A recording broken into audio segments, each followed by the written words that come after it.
اللہ تبارک و تعالیٰ ارشاد فرماتا ہے وَسَيُجَنَّبُهَا الْأَتْقَى الَّذِي يُؤْتِي مَالَهُ يَتَزَكَّىٰ، دور رکھا جائے گا اس سے وہ نہایت پرہیزگار جو دیتا ہے اپنا مال اپنے دل کو پاک کرنے کے لیے۔ وَمَا لِأَحَدٍ عِندَهُ مِن نِّعْمَةٍ تُجْزَىٰ، اور اس پر کسی کا کوئی احسان نہیں جس کا بدلہ اسے دینا ہو، إِلَّا ابْتِغَاءَ وَجْهِ رَبِّهِ الْأَعْلَىٰ، بجز اس کے کہ وہ اپنے برتر پروردگار کی خوشنودی کا طلبگار ہے۔ وَلَسَوْفَ يَرْضَىٰ، اور وہ ضرور اس سے خوش ہوگا۔ یہ ان آیات بینات کا ترجمہ ہے۔ یہ آیات بینات سورۃ اللیل کی ہیں اور یہ ان صورتوں میں سے ہے جو مکہ مکرمہ میں نازل ہوئی۔ ان آیات میں اللہ تعالیٰ نے بطور تقابل ذکر فرمایا کہ ایک طرف اشقا ہے جس کا طریقہ کار حق کی تکذیب اور اسلام سے روح گردانی ہے، اس کے مقابل وہ شخص ہے جو تقوی اور پارسائی میں اعلیٰ ترین مقام پر فائز ہے، جو دعوت حق کو کامیاب کرنے کے لیے بصد مسرت اپنا سارا مال و متاع قربان کرنے کے لیے آمادہ ہوتا ہے۔ دونوں کا انجام یکساں نہیں ہو سکتا، ان کے انجام میں اتنا ہی بعد ہے جتنا کہ ان کی فکر و عمل کا تفاوت ہے، یعنی اتنا ہی ان کے اندر فرق ہے جتنا زمین و آسمان کا فرق ہے۔ جتنا عمل ایک عمل اللہ کی رضا کے لیے کرتا ہے، ایک عمل شیطان کو راضی کرنے کے لیے کرتا ہے، دونوں کے اندر زمین و آسمان کا فرق ہے۔ اس لیے ایک کو اشقا کہا، ایک کو اتقا کہا، کہ جو اشقا ہے تو وہ اللہ کو پسند نہیں۔ اقلیم تقوی اور پارسائی کا یہ تاجدار اپنا مال جس دریا دلی سے خرچ کر رہا ہے وہ کسی کا احسان اتارنے کے لیے نہیں، کسی کی نیکی اور حسن سلوک کا معاوضہ ادا کرنے کے لیے نہیں، اس کی نیت ان تمام آلائشوں سے پاک ہے۔ اس کے پیش نظر تو فقط ایک مقصد ہے، اس کے حصول کے لیے وہ اپنی متاع و مال و جان قربان کرنے کے لیے بےتاب ہے۔ وہ کیا ہے؟ وہ مقصد اللہ تعالیٰ کی رضا ہے۔ وہ چاہتا ہے کہ ہم سے اللہ راضی ہو جائے، صرف وہ فقط اللہ کو راضی کرنا چاہتا ہے۔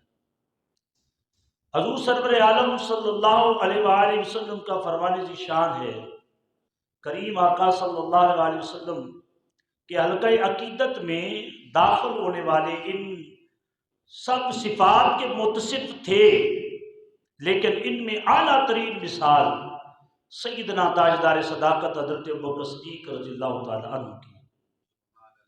حضور ضیاء الامت آپ فرماتے ہیں کہ ہجرت سے پہلے بھی آپ اپنی دولت 9 مسلم لوگوں پہ خرچ فرمایا کرتے تھے، اور ہجرت کے بعد بھی یہی حال رہا۔ ہجرت کے بعد بھی 9 مسلموں پہ اپنی دولت کو خرچ کرنا حضرت سید صدیق اکبر کا شوق تھا۔ آپ دریا دلی سے لوگوں پہ خرچ کرتے تھے۔ ایک دن ایسا ہوا کہ حضرت ابو قحافہ کی بارگاہ میں ایک شخص چلا گیا، جا کے عرض گزار ہوا، ابو قحافہ آپ کو علم ہے کہ آپ کا بیٹا کمزور اور نحیف لوگوں کو چھڑانے کے لیے اپنا مال خرچ کرتا ہے، جس کا حالانکہ فائدہ کوئی نہیں۔ کمزور لوگوں کو چھڑانے سے، بزرگ بندوں کو چھڑانے سے، جس کا کوئی بیک گراؤنڈ نہ ہو اس کو کافر کے شکنجے سے چھڑانے سے اس کو کیا فائدہ ہوگا؟ کسی طاقتور کو چھڑائے، قبیلے شریک برادری والے کو چھڑائے، تاکہ وہ سارا قبیلہ، سارا شریکہ، ساری برادری اس کی احسان مند رہے اور آگے چل کے یہ ان سے کام لے سکے، جیسا کہ ہمارے معاشرے میں ہوتا ہے۔ ووٹوں کے نام پہ لوگوں کے کام، کسی کی نالی کسی کی کھالی لوگ بناتے ہیں، پھر بلیک میل کرتے ہیں، ہم نے تمہاری نالی بنائی، ہم نے تمہاری کھالی بنائی، اور ہم تمہارے کام آئے تھے، آپ وقت ہے ہمارے کام آؤ۔ پھر خواہ وہ 2 نمبر لوگوں کے ساتھ کھڑا ہو، 1 نمبر لوگوں کے ساتھ کھڑا ہو، مجبور ہو جاتے ہیں، کیا وہ دینا پڑتا ہے۔ لیکن تاجدار صداقت رضی اللہ تعالیٰ عنہ کے ہاں یہ قاعدہ کلیہ ہی نہیں۔ تو جب حضرت ابو قحافہ کو یہ بات کہی گئی تو سیدنا ابو قحافہ رضی اللہ تعالیٰ عنہ نے اپنے بیٹے حضرت ابوبکر صدیق رضی اللہ تعالیٰ عنہ کو بلا لیا، کہا کہ بیٹا میں سن رہا ہوں کہ تم ضعیف اور کمزور لوگوں کو چھڑاتے ہو، تو طاقتور اور بہادر غلاموں کو خرید کر آزاد کرو تاکہ وہ آگے جا کے تمہارے کام آئیں، تو کمزوروں کو چھڑانے سے تمہیں کیا فائدہ ہوگا۔ تو اس وقت جو تاجدار صداقت رضی اللہ تعالیٰ عنہ جملے بولے، آج بھی تاریخ کے اوراق میں، احادیث کے اوراق میں وہ آپ کے جملے حافظ ابن کثیر نے تحریر فرمایا ای ابتی انما اريد ما عند اللہ۔ ابا جان آپ نے یہ کیسے سوچ لیا ہے کہ میں کمزور اور نحیف لوگوں کو چھڑاتا ہوں، بہادر اور طاقتوروں کو چھڑاؤں، آگے چل کے کام آئے گا۔ فرمایا نہیں ابا جی، انما اريد، بے شک میرا تو یہ ارادہ ہی نہیں ہوتا، میں تو سوچتا ہوں ما عند اللہ، کہ میرے رب کے نزدیک کیا بہتر ہے، میں تو اس سے جزا چاہتا ہوں، میں تو اس سے صلہ چاہتا ہوں، میرا رب میرا پروردگار مجھ سے راضی ہو جائے بس۔ دنیا کا کیا ہے، دنیا کا وقت گزر ہی جائے گا۔ آپ نے اپنے ابا جان کو یہ جملے جو ہے وہ عرض کی ہے، اپنے ابا جان کی بات کر، ابھی وہ اسلام میں داخل نہیں ہوئے تھے، اگر اسلام میں داخل ہو جاتے تو تھپکی دیتے، شاباش بیٹا تمہارا حق یہی تھا، لیکن ابھی اسلام میں داخل نہیں ہوئے۔ اور تاجدار صداقت رضی اللہ تعالیٰ کی یہ بھی خوبی ہے، آپ کا سارا خاندان، آپ کی امی، آپ کے ابو، آپ کی ساری اولاد اور آگے اولاد کی اولاد ساری کی ساری صحابی ہے۔ یہ شان، یہ شوکت، یہ عظمت کسی اور صحابی کی کھاتے میں نہیں ہے، کسی اور کو اللہ نے یہ شرف نہیں بخشا کہ آپ کی 3 نسلیں اسلام میں داخل ہوئیں اور آپ نے ان 3 نسلوں کو اپنی آنکھوں سے سرکار کا صحابی بنتے ہوئے دیکھا۔ یہ خوبی تھی حضرت ابوبکر صدیق رضی اللہ تعالیٰ کے اندر خاندانی معاملے میں۔ اتنا اونچا خاندان تھا، اتنا اعلیٰ خاندان تھا کہ اور پہلے دن سے لے کر جب سے کلمہ پڑھا، کلمہ پڑھنے سے لے کر حضور علیہ السلام کے وصال تک حضرت تاجدار صداقت رضی اللہ تعالیٰ کسی بھی لمحہ حضور علیہ السلام سے جدا نہیں ہوئے۔ یہ بھی آپ کی خوبی ہے۔ اتنا سرمایہ دار بندہ ہو کے مکہ کے سردار کے بیٹے اور پھر خود بھی سردار ہے، یہ نہیں کہ عام سے سادے سے بندے، خود بھی سردار، مکے کے سردار کا بیٹا، اتنا بڑا قبیلہ، اتنا بڑا خاندان، اس کے بعد بھی جب کلمہ پڑھ لیا سب کو چھوڑ دیا، سرکار کے دروازے پہ آ کے بیٹھ گئے، یا رسول اللہ بس آپ ہیں، میرا تو جی چاہتا ہے کہ میری نگاہیں ہوں آپ کا بددعا کا چہرہ ہو، صدیق اکبر زندگی بھر آپ کو دیکھتا رہے، بس میری یہی خواہش ہے، یا رسول اللہ میرا مال ہو آپ کے دین کے اوپر خرچ کرتا ہوں، میری زندگی کی یہی تمنا ہے، یہی آپ کو، یہ ساری زندگی ایسے ہی گزار دی۔ تاجدار صداقت رضی اللہ عنہ، پھر سرکار نے کتنا بڑا انعام دیا، کہا کہ ابوبکر زندگی میں اگر تم ایک لمحہ بھی ہم سے جدا نہیں ہوئے تو چلو انتقال کرنے کے بعد بھی ہم ایک لمحہ کے لیے بھی بلا فصل بھی آپ ایک فاصلے پہ بھی ہم جدا نہیں ہوں گے، بلکہ جہاں میری قبر منور ہوگی وہاں پہ ہی تیری قبر منور بھی ہوگی۔ تو تاجدار صداقت کو اپنے پہلو کے اندر لگایا بلا فصل، یہ نہیں کو تھوڑا سا فاصلہ بھی نہیں چھوڑا، کہ یہ نہیں کو تھوڑا سا فاصلہ ہو تاجدار صداقت اور سرکار کی قبر مبارک کے اندر، نہیں، فرمایا ہم تمہیں انعام یہ دیتے ہیں، انعام یہ ملا قیامت تک کے لیے۔ پھر سرکار نے فرمایا قیامت والے دن سب سے پہلے میری قبر شاق ہوگی، ہو سکے تو لوگوں مدینے میں مر جانا، اللہ سب کو مدینے میں موت دے دے۔ جی لوگ تڑپتے ہیں، لوگ وہاں دعائیں مانگتے ہیں، 10 دن کے لیے جاتے ہیں، لوگ کہتے ہیں یا رسول اللہ یہی رکھ لیں، ہمارا جی نہیں چاہتا، رب کعبہ کی قسم، اتنی شفقت، اتنا پیار، اتنی محبت، اتنا بندے کا دل ماں کی آغوش میں نہیں لگتا جتنا بندے کا دل سرکار کے مدینے میں جا کے لگ جاتا ہے، جتنی محبت سرکار سے ہو جاتی ہے۔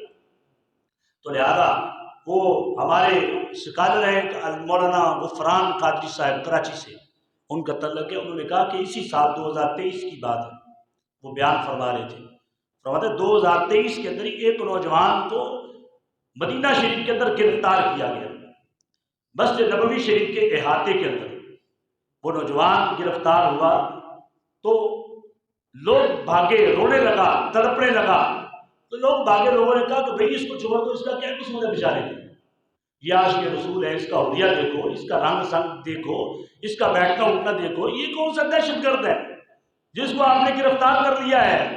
انہوں نے لوگوں کو کہا ہمارا اصول ہے، بس آپ پیچھے ہو جائیں، ہمارا قانون ہے۔ لوگوں نے کے اصرار پر جب بار بار جب لوگوں نے اصرار کیا تو ان سپاہیوں نے بتایا، انہوں نے کہا کہ 30 سے 35 سال اس نوجوان کو یہاں ہو گئے ہیں مدینہ منورہ کے اندر، اور جب بھی ہماری نظر میں آتا ہے تو ہمیں دیکھ کے یہ بھاگ جاتا ہے۔ 30 سے 35 سال گزر گئے ہیں، یہ قابو نہیں آ رہا، اور یہ قابو نہیں، آج ہمارے قابو ہے، آج ہم اس کو واپس پاکستان بھیجیں گے۔ تو جب اس کو گھسیٹنے لگے تو مولانا غفران قادری صاحب فرماتے ہیں جب اس کو گھسیٹنے لگے تو سرکار کو گنبد خضرا کی طرف اشارہ کیا، سرکار نے گنبد خضرا کی طرف اشارہ کر کے کہا یا رسول اللہ آپ کی خاطر میں نے اپنی جوانی قربان کر دی، آپ کی خاطر میں اپنے ماں باپ کو چھوڑ آیا، اپنی جائیداد چھوڑ دی، اپنا وطن چھوڑ دیا، یا رسول اللہ میں آپ سے جدا نہیں ہونا چاہتا، میں نے ساری زندگی آپ کے مدینے میں گزاری ہے، غیر قانونی کوئی عمل نہیں کیا، میرا جی چاہتا تھا کہ آپ کے قدموں میں زندگی گزر جائے، یا رسول اللہ آپ انہوں نے پکڑ لیا ہے، میں مدینے سے جانا نہیں چاہتا، آپ کے در دولت سے میں رخصت ہونا نہیں چاہتا۔ جب اس نے یہ جملے بولے تو اچانک اس کی آواز خاموش ہو گئی، اچانک خاموشی طاری ہو گئی۔ جب خاموشی طاری ہوئی تو چھوڑا، دیکھا کہ روح پرواز کر چکی تھی، سرکار نے اپنے مدینے میں ان کو قبول فرما لیا، لگن اتنی تھی، محبت اتنی تھی، عشق اتنا تھا، یعنی کوئی اگر چلا جائے مدینے تو آنے کو جی نہیں چاہتا۔ ماں کی آغوش میں اتنی شفقت کہاں، باپ کے پہلو میں اتنی محبت کہاں، جتنی محبت سرکار اپنے امتی سے فرماتے ہیں۔ منہ سے بات نکلتی ہے تو خدا کے رسول پہلے پوری فرما دیتے، یہ تو بس اپنا اپنا نصیب ہے، اپنا اپنا مقدر ہے۔ ہم سنا کرتے تھے کہ مدینہ شریف جائیں تو جو مانگو مل جاتا ہے، ہمیں بن مانگے ملتا ہے، دل میں تصور آئے، صحیح بات، دل میں تصور آئے، دل میں تصور آتے ہی مرادیں پوری ہو جاتی ہیں، وہ بارگاہ ہی ایسی ہے۔ تو لہذا ماں کی آغوش میں، باپ کی پہلو میں اتنی شفقت اور محبت نہیں ہے جتنا سرکار اپنے غلاموں سے پیار کرتے ہیں، جتنا سرکار اپنے غلاموں سے محبت فرماتے ہیں۔ یہ وہ ابو بکر صدیق ہے جنہوں نے ساری زندگی سرکار کی بارگاہ میں گزاری اور تمنا یہ کی یا رسول اللہ آپ کے پاس ہی رہنا چاہتا ہوں، آپ کی بارگاہ میں رہنا چاہتا ہوں۔ سرکار نے قبول کر لیا۔ قیامت کو سرکار فرماتے ہیں پہلے میری قبر شق ہوگی، پھر اس کے بعد میرے ابو بکر صدیق رضی اللہ تعالیٰ کی قبر شق کی جائے گی۔ پہلے میں اٹھوں گا اور بعد میں میرا ابو بکر اٹھے گا، پھر عمر اٹھے گا، پھر بقیع شریف کے اندر جتنے لوگ مدفن ہیں، جنت البقیع کے مدفون لوگ اپنی اپنی قبور سے اٹھائے جائیں گے۔ پھر فرمایا پورے مدینے کے ارد گرد جتنے لوگ ہیں ان کو اٹھایا جائے گا، پھر اس کے بعد دوسرے لوگوں کی باری آئے گی۔ اس لیے سرکار نے فرمایا جس سے ہو سکے وہ مدینے میں مر جائے، جو مدینے میں مر جائے گا قیامت والے دن میں محمد اس کی سفارش فرماؤں گا۔ یا رسول اللہ یہ مدینے میں مر گیا تھا، یا اللہ یہ مدینے میں مر گیا تھا، اس کی سفارش قبول کی جائے، سرکار فرماتے ہیں۔ اب سرکار نے اتنا قبول فرمایا استائدار صداقت حضرت ابوبکر صدیق رضی اللہ تعالیٰ کہ قیامت تک کے لیے اپنے پہلو میں لٹا لیا، اور اللہ فرماتا ہے کہ ابو بکر صدیق کے مال جو انہوں نے خرچ کیا ہے، اللہ فرماتا ہے ہم نے ان کو قبول فرما لیا ہے، ان کے مال کو قبول فرما لیا۔ ایسا کوئی صحابی نہیں ہے جس کے مال کو ڈائریکٹ قرآن شریف کے اندر اللہ نے آیت کے ذریعے قبول فرمایا ہو۔ ہر صحابی عظمت والا ہے، ہر صحابی شان والا ہے۔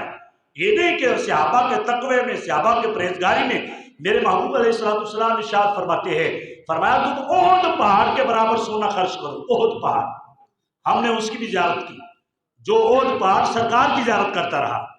سرکار علیہ السلام نے احد پہاڑ پہ قدم رکھا، وجد آ گیا، احد پہاڑ ہلنے لگا۔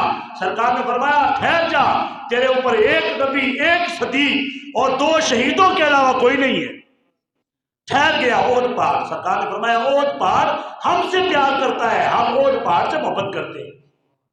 احد پہاڑ سرکار سے پیار کرتا ہے. ایسا احد پہاڑ وہ 8.5 کلومیٹر لمبا ہے اور تقریباً 4.5 کلومیٹر چوڑا ہے. اتنا بڑا وہ پہاڑ احد پہاڑ. سرکار فرماتے ہیں تم احد پہاڑ کے برابر. آپ دیکھیں 8.5 کلومیٹر لمبا 4.5 کلومیٹر چوڑا احد پہاڑ. سرکار نے فرمایا تم غیر صحابی احد پہاڑ کے برابر سونا خرچ کرو, سونا صدقہ دو, تمہیں اتنا اجر نہیں ملے گا جتنا میرا ایک صحابی مٹھی بھر جو صدقہ کر دے گا اللہ اتنا اجر عطا فرما دے گا. تمہیں احد پہاڑ کے برابر سونا خرچ کرنے سے اتنا ثواب نہیں ملے گا, میرے صحابی کو مٹھی بھر جو خرچ کرنے سے ثواب مل جائے گا. مقابلہ نہیں ہے. صحابی کی عظمت اپنی ہے. ہر صحابی کی شان اپنی ہے. اس لیے ہم کہتے ہیں ہر صحابی نبی جنتی جنتی. ہر صحابی کو اللہ نے جنت کا سرٹیفکیٹ عطا فرما دیا ہے. لیکن قربان جائیں تاجدار صداقت کی عظمت پہ, لیکن ان کی صحابیت کا ذکر ڈائریکٹ اللہ نے قرآن میں بھی فرمایا ہے اور ہم مصطفیٰ کریم صلی اللہ علیہ وسلم نے اپنی احادیث کے اندر بھی ارشاد فرمایا.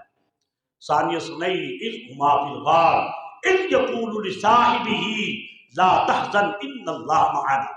کسی صحابی کو اللہ نے ڈائریکٹ نہیں کہا یہ صحابی ہے. اذ یقول لصاحبہ, سرکار اپنے صحابی کو فرما رہے تھے. یہ اللہ قرآن میں کہہ رہا ہے, 22ویں پارے میں ارشاد فرما رہا ہے. تاجدار صداقت کو ڈائریکٹ رب نے صحابی کہا. یہ میرے مصطفیٰ کا صحابی ہے, میرے مصطفیٰ کا رفیق ہے, میرے مصطفیٰ کا ساتھی ہے, یہ صحابی ہے. کسی اور صحابی کو یہ شان حاصل نہیں ہے. مطلقاً صحابہ کی شان بیان ہوئی قرآن شریف کے اندر, لیکن نام لے کر جس کا صحابی کہا اس کا نام حضرت ابوبکر صدیق رضی اللہ تعالیٰ عنہ ہے. یہ ان کو یہ شان ہے, ان کا یہ خاصہ ہے. تو لہذا کریم آقا صلی اللہ علیہ وسلم کے غلام حضرت تاجدار صداقت رضی اللہ تعالیٰ عنہ کی یہ شان ہے جن کو صحابی اللہ فرما رہا ہے. اور اللہ کے محبوب نے ان کی بڑی شان بیان فرمائی. ابن ماجہ شریف کے اندر حدیث مبارکہ ہے, کریم آقا صلی اللہ علیہ وسلم صحابہ میں بیٹھے, صحابہ کرام علیہ رضوان تشریف فرما ہے. میرے حضور علیہ الصلوۃ والسلام نے سوال قائم فرمایا میرے صحابہ تم میں سے کوئی ہے جس نے روزہ رکھا ہو؟ جملے سے پتہ چلتا ہے ماہ رمضان کا مہینہ نہیں تھا. رمضان شریف کا مہینہ ہوتا تو سوال کرنے کی حاجت ہی نہیں تھی, ضرورت ہی نہیں تھی. جی ایسا ہی ہے نا, فرض روزے تھے, فرض روزوں پہ تو پوچھنے کی حاجت ہی نہیں, ضرورت ہی نہیں کہ خود بھی سرکار نے رکھا, دوسرے صحابہ نے بھی یقین رکھا ہے. یہ نفلی روزے کی بات ہو رہی ہے. سرکار نے ارشاد فرمایا تم میں سے کون ہے جس نے نفلی روزہ رکھا ہو؟ تو سارے صحابہ کے ہاتھ نیچے, تاجدار صداقت حضرت ابوبکر صدیق کا ہاتھ اوپر. یا رسول اللہ میں نے نفلی روزہ رکھا ہے. کون ہے جس نے آج نفل پڑھے؟ سب صحابہ کے ہاتھ نیچے, حضرت ابوبکر صدیق کا ہاتھ اوپر. کون ہے جس نے آج صدقہ کیا ہو؟ سب صحابہ کے ہاتھ نیچے, ابوبکر صدیق کا ہاتھ اوپر. فرمایا کہ کون ہے جس نے آج نماز جنازہ پڑھی ہو؟ سب صحابہ کے ہاتھ نیچے, حضرت ابوبکر صدیق کا ہاتھ اوپر ہے.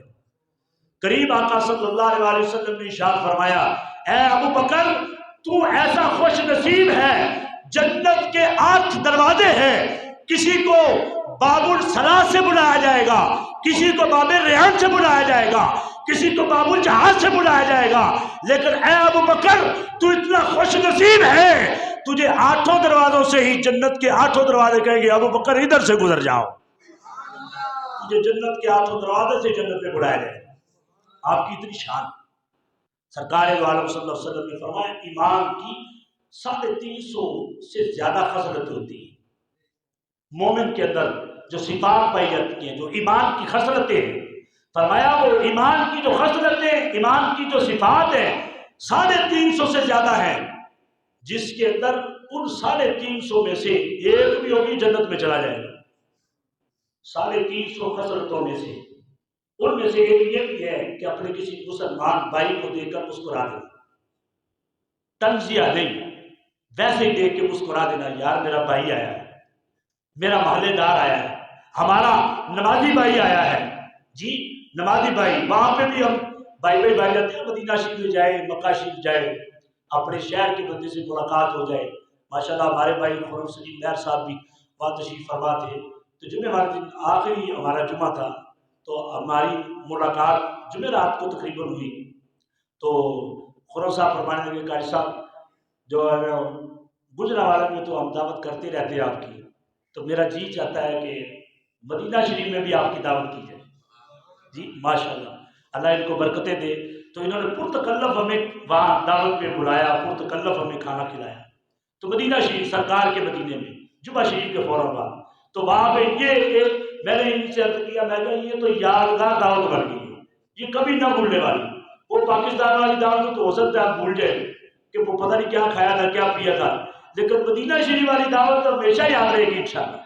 جی مدینہ شریف کے اندر دعوت پھر عام نہیں، سرکار کا مدینہ.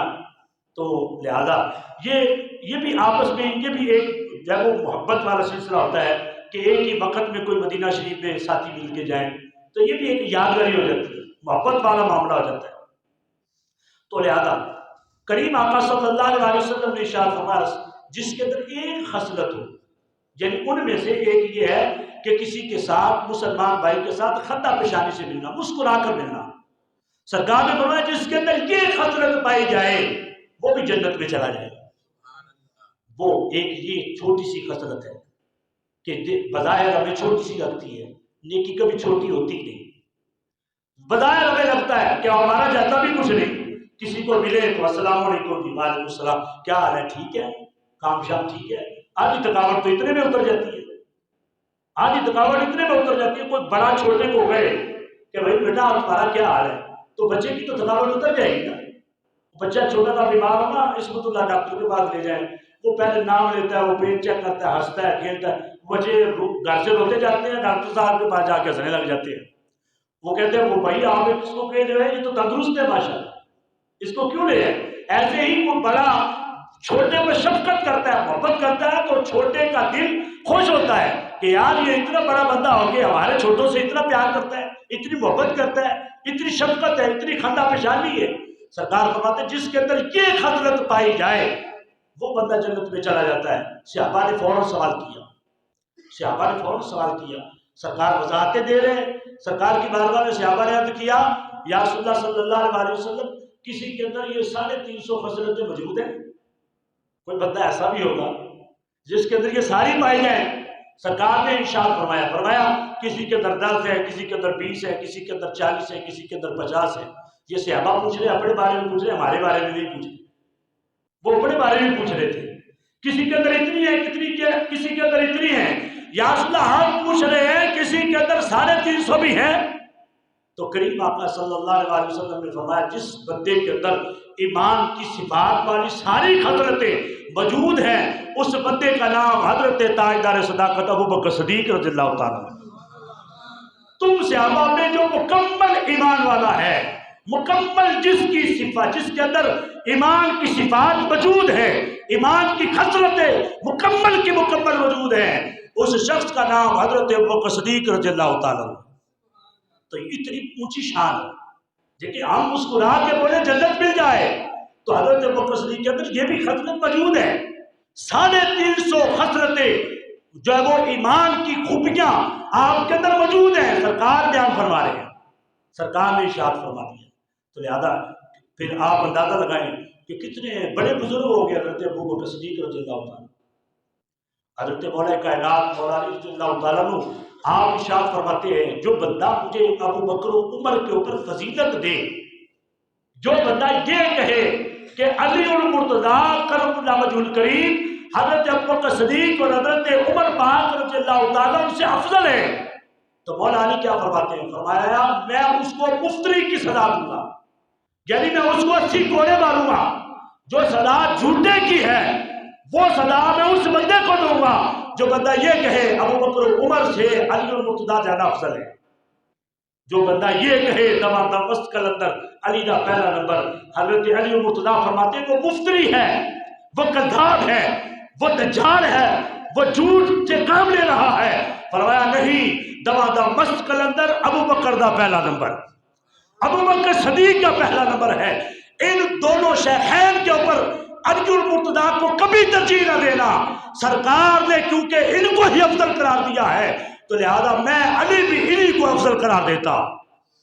حضرت مولا کائنات مولا مشکل کشا رضی اللہ تعالیٰ عنہ فرماتے ہیں کہ جب سرکار نے حضرت تاجدار صداقت ابوبکر صدیق کو کہا کہ اے ابوبکر لوگوں کو نماز پڑھاؤ، حضرت علی المرتضیٰ فرماتے ہیں، مولا کائنات فرماتے ہیں، فرمایا جب میرے مصطفیٰ نے یہ کہا ابوبکر کو کہو لوگوں کو نماز پڑھاؤ، حضرت علی پاک فرماتے ہیں میں اس وقت حاضر تھا۔ حضرت علی پاک فرماتے ہیں جب سرکار نے فرمایا ابوبکر کو کہو لوگوں کو نماز پڑھاؤ، علی پاک فرماتے ہیں میں تندرست تھا، میں بیمار بھی نہیں تھا۔ علی پاک فرماتے ہیں جب سرکار نے فرمایا ابوبکر کو کہو لوگوں کو نماز پڑھاؤ، میرا قرآن بھی درست تھا، میں قرآن کا قاری بھی تھا، میں جو قرآن بھی آتا تھا، میں مفسر قرآن بھی تھا، میں باب العلم بھی تھا، میں حکمت کا شاعر بھی تھا۔ فرمایا ساری حکمتیں میرے پاس تھی، سارے علوم میرے پاس تھے۔ فرمایا اس کے باوجود بھی سرکار نے فرمایا ابوبکر لوگوں کو نماز پڑھائے۔ جب سرکار نے ابوبکر کو آگے کیا ہے، علی المرتضیٰ بھی حضرت ابوبکر کو اپنے سے افضل ہی سمجھتا ہے۔ لہذا یہ شان ہے حضرت علی المرتضیٰ رضی اللہ تعالیٰ کہ یہ فرامین ہی پڑھ لیے جائیں نا تو صرف عقل والوں کے لیے اتنے ہی کافی ہے۔ حضرت علی مرتضیٰ رضی اللہ تعالیٰ فرماتے ہیں مجھے ایک دن سرکار نے اپنے حجرے میں بلایا، امام سیوطی نے تاریخ الخلفاء کے اندر لکھا اور دیگر محدثین نے بھی اس کو روایت کیا۔ علی پاک فرماتے ہیں مجھے سرکار نے اپنے حجرے پاک میں بلایا، یعنی گنبد خضرا میں بلایا، جہاں پہ حضور علیہ السلام بیٹھے تھے۔ علی پاک فرماتے ہیں دوسرا کوئی شخص نہ تھا۔ سرکار نے ارشاد فرمایا علی تو میرا بھائی ہے، تجھے علم ہے کہ تو دنیا میں بھی میرا بھائی ہے، آخرت میں بھی میرا بھائی ہے۔ خدا کی قسم میں نے چاہا کہ اے علی تجھے میں مقدم کروں، تجھے مصلی امامت پہ کھڑا کروں، لیکن خدا کی قسم میرے رب نے مجھے بارہا مرتبہ جبریل کے ذریعے فرمایا نہیں محبوب، اگر مصلی کا کوئی پہلا حقدار ہے تو اس کا نام ابوبکر صدیق رضی اللہ تعالیٰ۔ ابوبکر صدیق کے علاوہ کوئی مصلی امامت پہ کھڑا نہیں ہو سکتا۔ حضرت علی پاک فرماتے ہیں کہ سرکار نے مجھے ارشاد فرمایا اے علی میں نے چاہا میں تجھے مقدم کروں، لیکن رب نے فرمایا نہیں محبوب، اگر مقدم کرنا ہے مصلی امامت پہ کھڑا کرنا ہے اسلام کے پہلے خلیفے ابوبکر صدیق کو ہی کھڑا کرنا ہے۔ اور اس کے اوپر بحث کی ہے جو وہ علماء کرام نے، ائمہ کرام نے۔ کچھ لوگ کہتے ہیں کہ خاندانی طور پہ حضرت علی مرتضیٰ افضل ہے اور صحابیت کے طور پہ جب وہ ولایت کے طور پہ علی المرتضیٰ افضل ہے اور حضرت ابوبکر صدیق خلافت کے طور پہ افضل اور اعلیٰ ہے، کیونکہ روحانی سلسلہ حضرت علی سے چلتا ہے اور جو خلافت والا سلسلہ حضرت ابوبکر صدیق سے چلتا ہے۔ تو ہمارے علماء کرام نے یہ فرمایا، امام سیوطی بھی لکھتے ہیں، دیگر محدثین نے، امام بغوی نے لکھا اور دیگر محدثین کثیر جماعت نے لکھا، فرماتے ہیں ایسا نہیں ہے، ولایت کے اندر بھی ترتیب وہی ہے جو ترتیب خلافت کے اندر ہے، ولایت کے اندر بھی وہی ترتیب ہے، یعنی ولایت میں بھی اگر کسی کا پہلا نمبر ہے تو اس کا نام حضرت ابوبکر صدیق رضی اللہ تعالیٰ عنہ۔ ولایت میں بھی، خلافت میں بھی، سیاست میں بھی، ہر موڑ پر اگر کوئی پہلا خلیفہ ہے وہ پہلا نمبر ہے تو وہ حضرت تاجدار صداقت حضرت ابوبکر صدیق رضی اللہ تعالیٰ عنہ، ان کے علاوہ نہیں۔ اللہ کو بساتی نہیں ہے اور اللہ اور مسلمانوں کو بساتی نہیں ہے حضرت ابوبکر صدیق سے کسی کو بڑھا دیا جائے، یہ اجماع امت ہے۔ میں نے یہ لفظ، یہ جملہ پچھلے جمعہ بھی عرض کیا کہ یہ اجماع امت ہے، امت کا اجماع ہے، جمہور علماء نہیں کہتے بلکہ اجماع امت ہے۔ اجماع جہاں امت کا اجماع ہو جاتا ہے اس کا انکار کرنا کفر ہو جاتا ہے، جہاں جمہور علماء کا موقف آتا ہے اس کا انکار کرنا گمراہی ہوتا ہے۔ لہذا یہ اجماع امت ہے، حضرت تاجدار صداقت رضی اللہ تعالیٰ صحابہ میں سب سے افضل ہے، سب سے بڑے، اور حضرت عمر پاک رضی اللہ تعالیٰ کا ان کے بعد نمبر آتا ہے۔ ایک مرتبہ ایسا ہوا، اما عائشہ صدیقہ رضی اللہ تعالیٰ عنہ فرماتی ہیں کہ میرے پہلو میں سرکار نے سر انور رکھا، کتنا خوبصورت رشتہ ہے میاں بیوی کا۔ سرکار نے حضرت اما عائشہ صدیقہ رضی اللہ تعالیٰ عنہ کے پہلو میں سر مبارک رکھا ہوا ہے۔ حضرت اما عائشہ صدیقہ فرماتی ہے آسمان ستاروں سے بھرا ہوا ہے۔ میں نے پوچھا یا رسول اللہ صلی اللہ علیہ وسلم اماں کے عقیدے پہ بھی قربان جائیں۔ اماں عائشہ صدیقہ پوچھتی ہے یا رسول اللہ یہ ستاروں سے آسمان بڑا ہے، کیا آپ کے کسی غلام کی اتنی نیکیاں ہیں؟ اماں کا عقیدہ دیکھو، اماں کو پتہ ہے یہ وہ محبوب ہے، کائنات کے ستارے بھی جانتا ہے، کائنات کے سیارے بھی جانتا ہے، زمین کے اندر پانی کے کتنے قطرے ہیں محبوب کو پتہ ہے، زمین کے اندر ریت کے اندر کتنے ذرات ہیں محبوب کو پتہ ہے۔ اس لیے پوچھ رہی ہیں یا رسول اللہ آسمان پہ جتنے ستارے ہیں کیا اتنے آپ کے کسی امتی کی نیکیاں ہیں؟ سائنس نے بڑی ترقی کی، کسی سائنسدان سے پوچھو آسمان پہ کتنے ستارے طلوع ہوتے ہیں، کتنے ستارے نکلتے ہیں، آج تک کوئی سائنسدان یہ ثابت ہی نہیں کر سکا آسمان پہ کتنے ستارے ہیں۔ لیکن آمنہ کے لال کو رب کے ہی سہارے ہیں۔ حبیب علیہ السلام نے برجستہ فرمایا عائشہ جتنے آسمانوں پہ ستارے ہیں اتنی نیکیاں میری امت کے حضرت عمر پاک رضی اللہ تعالیٰ کی ہیں۔ اما عائشہ صدیقہ فرماتی ہے میں نے تو پوچھا تھا اس لیے کہ شاید حضور میرے ابا کا نام دیں گے، میں نے تو اس لیے سوال کیا تھا کہ شاید حضور علیہ السلام میرے ابا جان کا نام لیں گے، لیکن میں نے پوچھ لیا یا رسول اللہ اگر حضرت عمر کی آسمان کے ستاروں کے برابر نیکیاں ہیں، اب نیکی کا طلب وقت کے دامن میں اتنی گنجائش نہیں ہے میں اس بات کو کھول سکوں، اب نیکی کا تعلق پکڑنے سے بھی ہے، نیکی کا تعلق چلنے سے بھی ہے، نیکی کا تعلق بولنے سے بھی ہے، نیکی کا تعلق دیکھنے سے بھی ہے، نیکی کا تعلق سننے سے بھی ہے، یہ ساری نیکیوں کے سورسز ہیں۔ نیکی کا تعلق ارادے سے بھی ہے، ذہن سے بندہ سوچ لے کہ میں نے آج عصر کی نماز باجماعت تکبیر اولیٰ سے پڑھی ہے، اللہ نیکی دے دیتا ہے، یہ نیکی کا تعلق ارادے سے نیت سے بھی ہے۔ لیکن محبوب کائنات کو اللہ نے اتنا علم عطا کیا ہے، محبوب جانتے ہیں عمر نے ہاتھ سے نیکیاں کتنی کی ہیں، محبوب جانتے ہیں عمر نے پاؤں سے نیکیاں کتنی کی ہیں، عمر نے زبان سے نیکیاں کتنی فرمائی ہیں، عمر نے سونگ کے نیکیاں کتنی کی ہیں، اور آنکھوں کی زیادہ سے عمر نے کتنی نیکیاں فرمائی ہیں۔ سرکار جانتے ہیں۔ پوچھا یا رسول اللہ میرے ابا جان کی نیکیاں، میرے ابا جان کی نیکیاں پھر کدھر گئی؟ حبیب کبریا صلی اللہ علیہ وسلم نے ارشاد فرمایا، سرکار نے فرمایا عائشہ عمر کی تو ساری زندگی کی نیکیاں ستاروں کے برابر ہے، لیکن تیرے باپ میرے یار حضرت ابوبکر صدیق کی وہ غار ثور والی نیکی، ایک رات کی نیکی ایک طرف، حضرت عمر فاروق کی ساری زندگی کی نیکیاں ایک طرف ہے۔ حضرت عمر کو تو وہ نیکی، حضرت ابوبکر صدیق کو تو وہ ایک نیکی کافی جو ساری رات سرکار کو دیکھتے رہے، سرکار کی زیارت کرتے رہے، سرکار کے جلووں میں مگن رہے۔ اے عائشہ تیرے باپ حضرت ابوبکر صدیق کی وہ ایک رات والی نیکی جو ہے حضرت عمر کی زندگی بھر کی نیکیوں سے زیادہ ہے۔ تو یہ شان ہے حضرت ابوبکر صدیق رضی اللہ تعالیٰ کی جو اللہ اور اس کے رسول صلی اللہ علیہ وسلم نے ان کو عطا فرمائی، ہم نہیں دے رہے، اللہ اور اس کے رسول کی بیان کرتا ہے۔